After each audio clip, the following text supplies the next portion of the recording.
بیا د جینۍ راپاسي او د منډې وهلو کوشش وکړي، خو دا په خټو کې راپروزي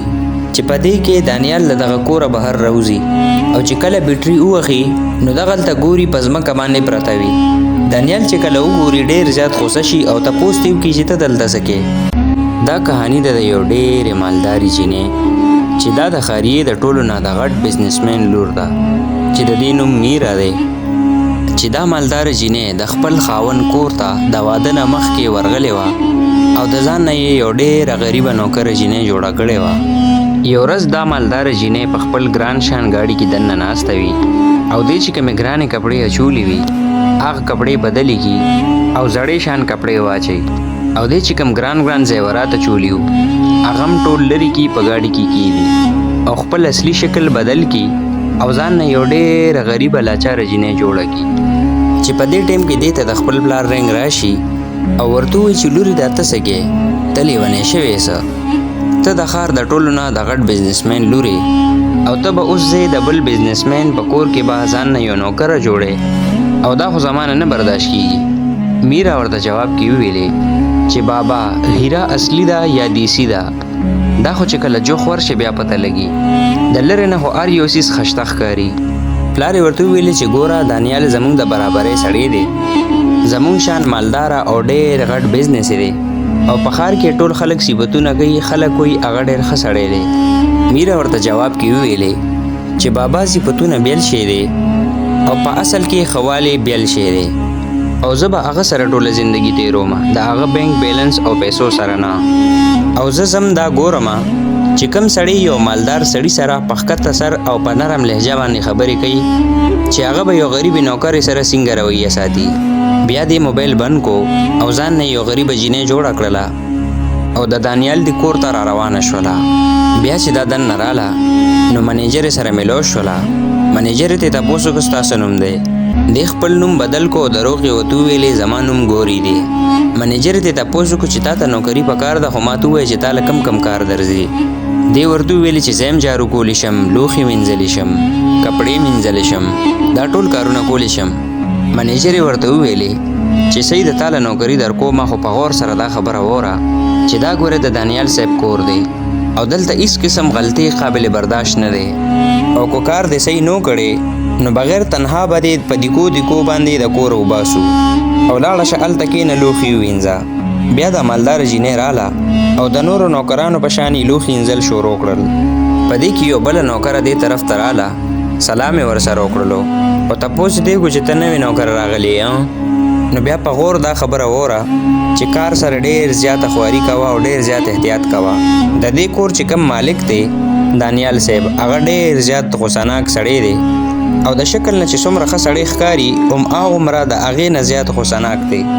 بیا ګوري د دې طرف ته راله او تپوس یې وکړو چې ولې هغه غریبانان خلک وخي څه هغه په موږ باندې لاس به اوچتوي څه.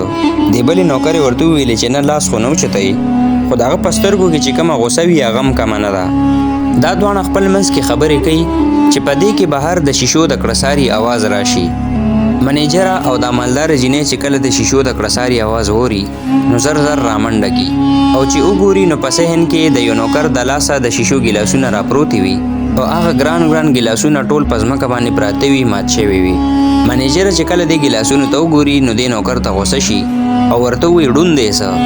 ځکه چې د ده نه صرف دغه ګران ګیلاسونه نه بلکې د دانیال هغه چې کومه ګرانه ګړۍ وه هغه هم راپرېوتې وي او ماته شوې وي. بیا ورته دا منیجره غوسه کې وایي چې د 1,00,000 روپو ګړۍ دې ماته کړه چې دا د دوبۍ نه راغلې وه او دا پیسې به ته اوس د جیبه ورکې، دومره غټ نقصان دې وکړو. په دې کې دانیال په پوړو باندې د بره نه لاندې را رواني. بیا دانیال د دې منیجر طرف ته راشي او ورته ووایي چې په سهار کې دا شور د څه شي دی. منیجر ورته جواب کې ووایي چې کومه ګړۍ ستا د ټولو نه فیورټ ګړۍ وه دغه بابا هغه ګړۍ ماته کړه او پوره د 1,00,000 روپو نقصان یې دله وکړو. دغه مالداره جینۍ هم یو سیټ ته پټه ولاړه وي او دې ټول ارڅه ته ګوري. بیا چې کله دانیال د دې بوډا سړي طرف ته راشي نو دا بوډا سړی په ژړا شي او ورته ووایي چې مالک ماته معافي وکړه، زما خپه وښویدله. دانیال بیا د دې منیجرې طرف ته راشي او ورته ووایي چې نقصان صرف د 1,00,000 روپو نه دی شوی، نقصان د هغې نه ډېر زیات شوی دی او ورته ووایي چې تا ته خو د دغه ګړۍ او د دغه ګیلاسونو ټوکړې په نظر باندې راځي خو د دې بابا د لاسه چې کومه وینه روانه ده تا ته دا په نظر نه راځي. او بیا حکم وکړي چې زر منډه کې دوایانې راوړې او بیا دې دغه بابا ته ووایي چې بابا ته به نن نور کار نه کوې، کور ته لاړ شه او آرام وکړه. دغه مالدارې جینۍ چې کله دا وګوري نو ډېره زیاته خوشحاله شي. خو په دې کې بیا دانیال ته رنګ راشي او دانیال په رنګ باندې چا سره لګیایي او وایي که دغه غریبانان خلک دا ځمکه نه وزګارئ نو په هغې باندې زور راوړئ او هغې باندې اوبه بند کړئ او چې نن ماښامه پورې دغه کورونه خالي وي ما ته دغه ځمکه د خپل پروجیکټ لپاره پکار ده او ما سره د چا هم پروا نشته. که څوک په سړک باندې ویده کېږي ویده کېږي دی، خو دغه کورونه ما ته خالي پکار دي ماښامه پورې. دا مالدار جینۍ د ټول هر څه ته ګوري او ډېر زیاته حیرانه شي او ځان سره وایي چې لږ ساعت مخکې یو غریب سړي سره ډېر زیات همدردي وکړله، خو اوس د یو څو پیسو دپاره غریبانان خلک بې کوره کوي او د کوره یې وباسي. بیا څه وخت پس دانیال په خپل دفتر کې ناست وي او کار کوي. دا مالدار جینۍ چې کومې ځان نه غریبه جوړه کړې وي چای راواخلي او د دانیال دفتر ته راشي او ورته ووایي مالک چای مې دله راوړله. دانیال ورته وایي چې چای په میز باندې کېږده،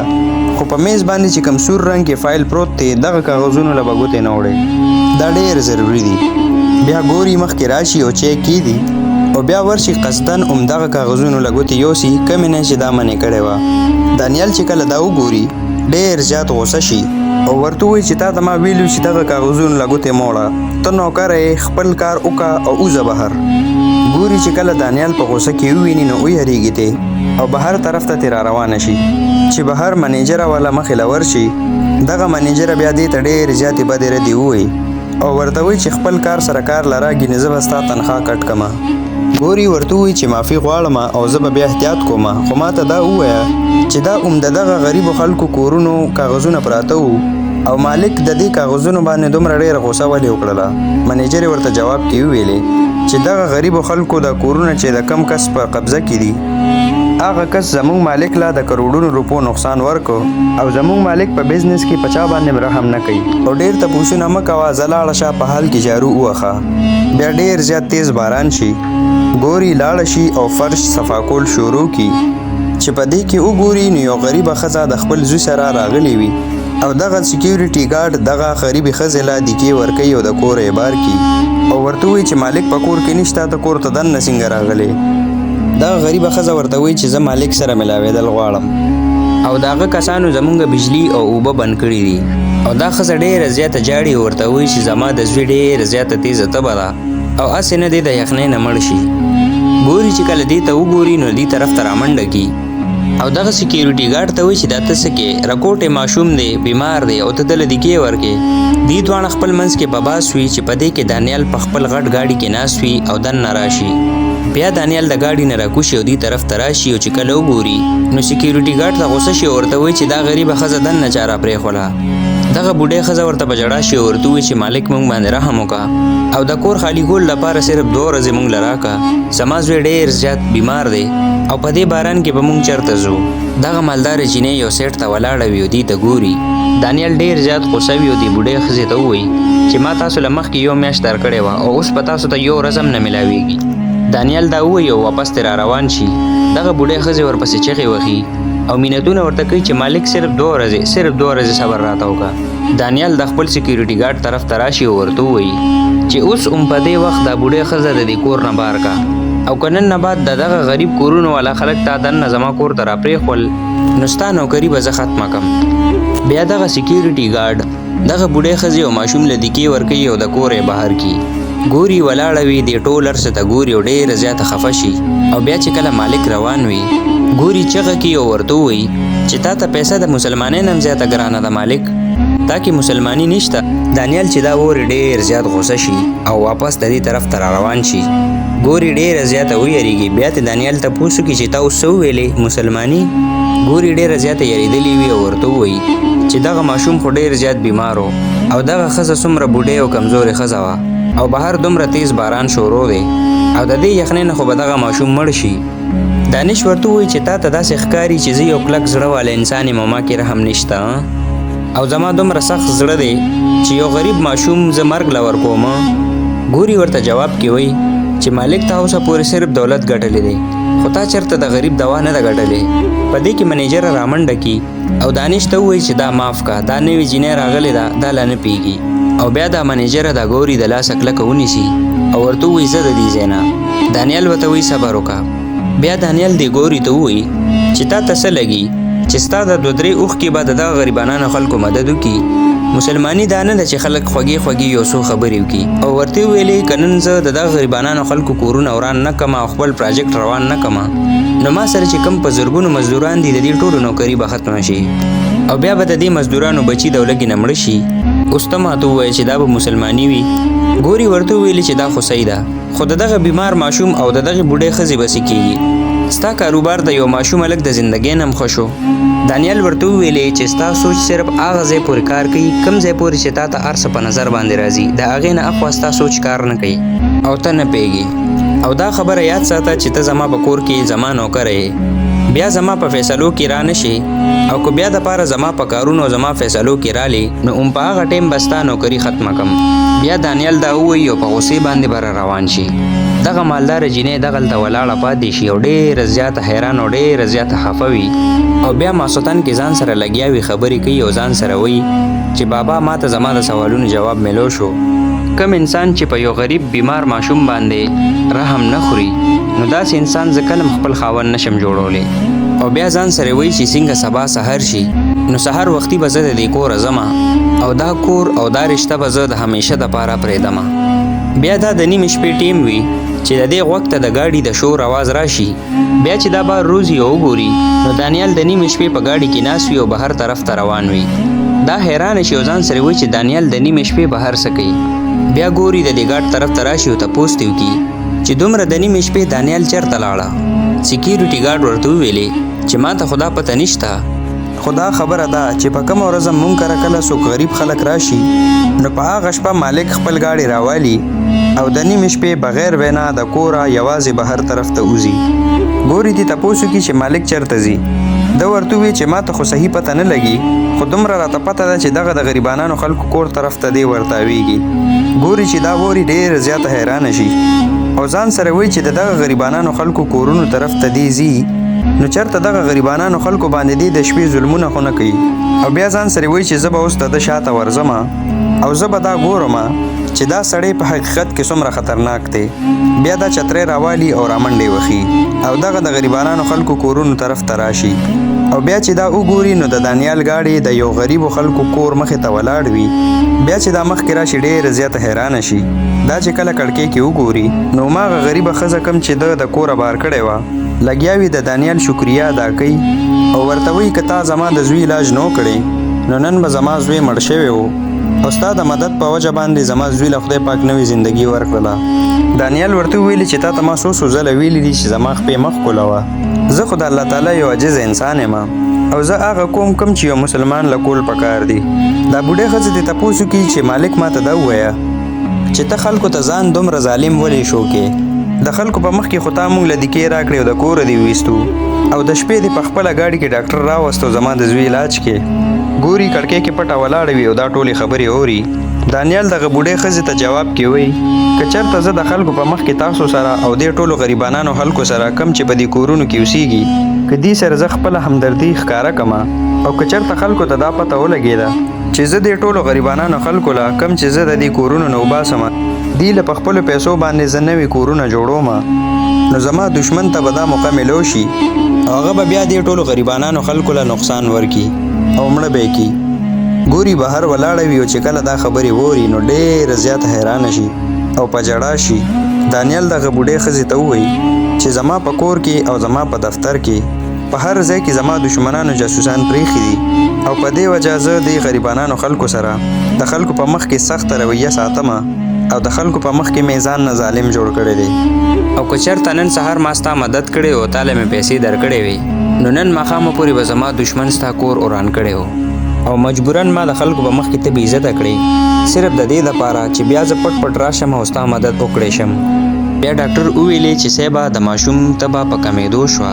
بیا دانیال دې ډاکټر ته وویلې چې ته به سبا پورې همدلته یې او د دې خیال به ساتې او سبا سهار دی او دا نور چې څومره غریبانان خلک دي دا ټول به نوي کورونو ته شفټ کې. ډاکټر ته تپوس وکړو چې ته دا هر څه دومره پټ پټ ولې کې. دانیال ورته جواب کې وویلې چې زه دا نه غواړم چې خلکو ته دا پته ولګي چې ما ته خپل د مور د لاس د سرو زرو بنګړي او کالي خرڅ کړی دی او دې غریبانانو له مې په دا نوی کور جوړ کړی دی. دا مالدار جینۍ چې کله دا خبره ووري نو د خپو نه زور وتښتي او راپروزي او بیا ځان سره وایي یا الله زه څومره کمقله ومه دا خو یو فرشته صفت انسان دی او ما یو ظالم انسان ګڼلی و کم انسان چې د دنیا د خلکو د بدې ردې اورېدو نه پس هم د غریبانانو مدد کوي ما د هماغه انسان په نیت باندې شک وکړو د دانیال غوږ ته چې کله د خبرو آواز راشي نو دی وایي څوک دي دغلته او بیا زر بهر روزي بیا دا جینۍ راپاسي او د منډې وهلو کوشش وکړي خو دا په خټو کې راپروزي چې په دې کې دانیال له دغه کوره بهر راوځي او چې کله بیټري ووخي نو دغلته ګوري په ځمکه باندې پرته وي دانیال چې کله وګوري ډېر زیات غوسه شي او تپوس ترې وکړي چې ته دلته څه کې د نیمې شپې ته دلته څه کې زما جاسوسۍ له راغلی وې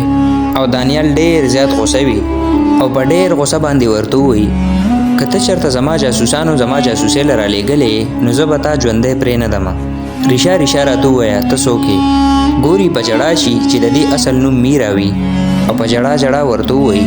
چې زه دشمن نه یم رالیږلی زه پخپله راغلی یم دانیال غوسه شي ورته وایي دا ته څه بکواس کې ته خو زما په کور کې نوکره یې خو په اصل کې څوک یې صفا صفا خبره وکړه شابه دا ورته بیا په جړا جړا کې ووایي چې زه د چا نوکره نه یم او زما اصل نوم ګوري نه دی زما اصل نوم میرا دی او زه د ښار د ټولو نه د غټ بزنسمین د شامیر صاحب لور یم د هغه شامیر کم سره چې ستاسو خاندان والو زما د واده خبره کړې ده دانیال چې دا ووري ډېر زیات غوسه شي او ورته ووایي چې د شامیر صاحب لور میرا ته او دومره ورځو نه تا زما په کور کې لوښي انځل او فرشونه دې صفا کول میرا ورته ووایي چې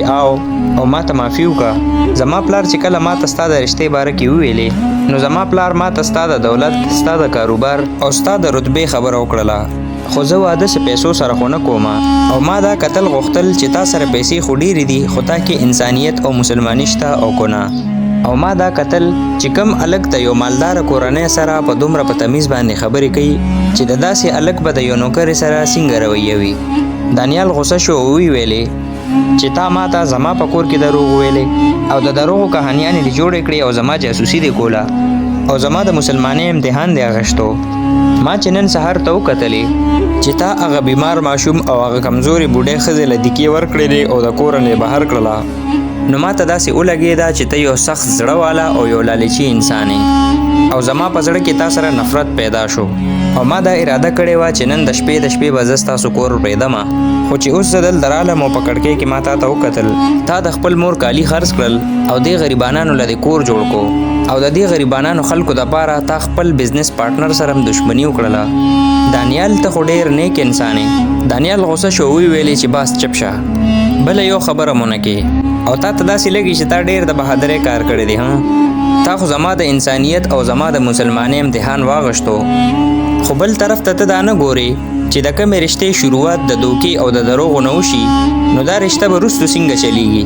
میرا ورته وویل چې ګوره زما خو دا مطلب نه و ما خو بس حقیقت معلومول غوښتل دانیال ورته جواب کې وویلې چې رشتې په شک او په امتحان نه بلکې په بروسه باندې قایم ساتلی کیږي کو ستا په ما باندې یا زما په نیت باندې شک و نو ته به سیده ما له راغلی وې او ما سره به دې خبره کړې وه خو تا خپل شکل بدل کو او ما پسې د شاته جاسوسۍ وکړلې او زما د مجبوریانو تماشه دې وکتله میرا په جړا شوله او ورته وویلې چې ما ته معافي وکړه ما ته د خپلې غلطۍ احساس کیږي او ما ستا په نیت باندې شک وکړو خو زه اوس پوره زندګۍ دپاره ستا شومه دانیال ورته وویلې چې اوس زما نه پکار او ستا مقصد پوره شو تا خپله تسلي وکړله او بس تا ته ستا جواب ملو شو چې زه څنګه انسان یم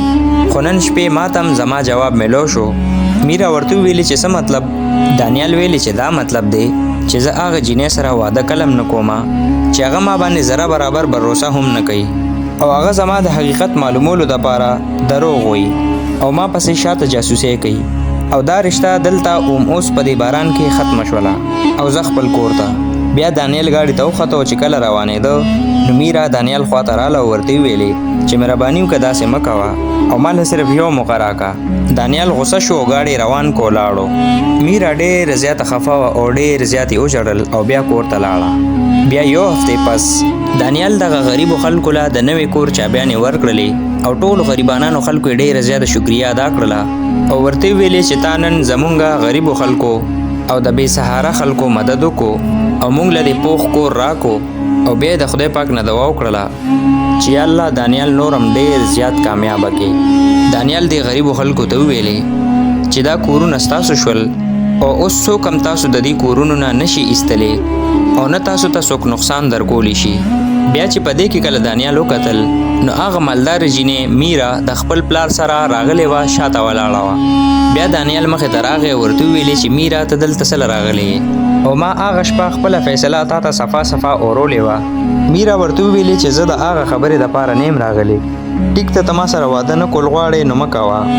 زه صرف د خپلې غلطۍ ازالې کولو دپاره راغلی یم.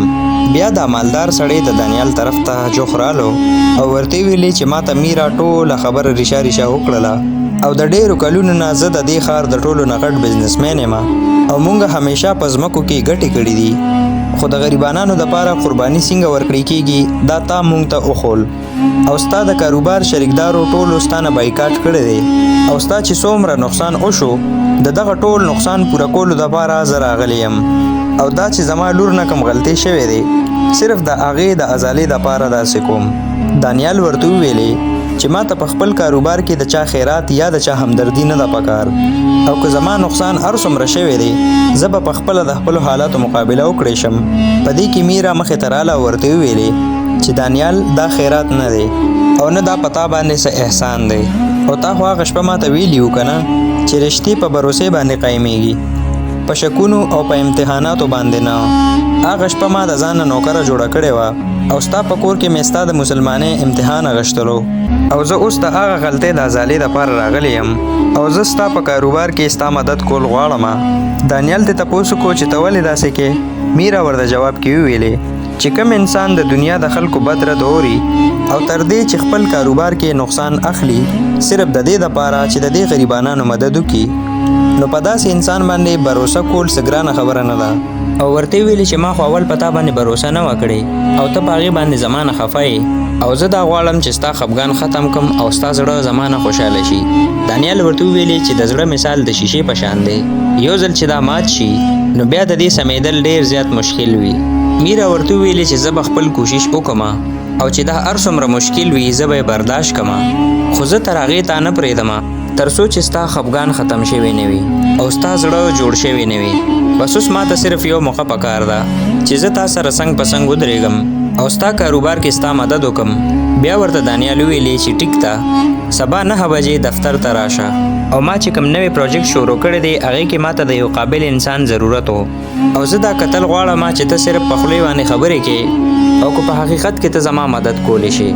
او بیا دانیال په خندا شو ورته وویلې چې ته خو زما نوکره نه یې، ته خو میرا یې.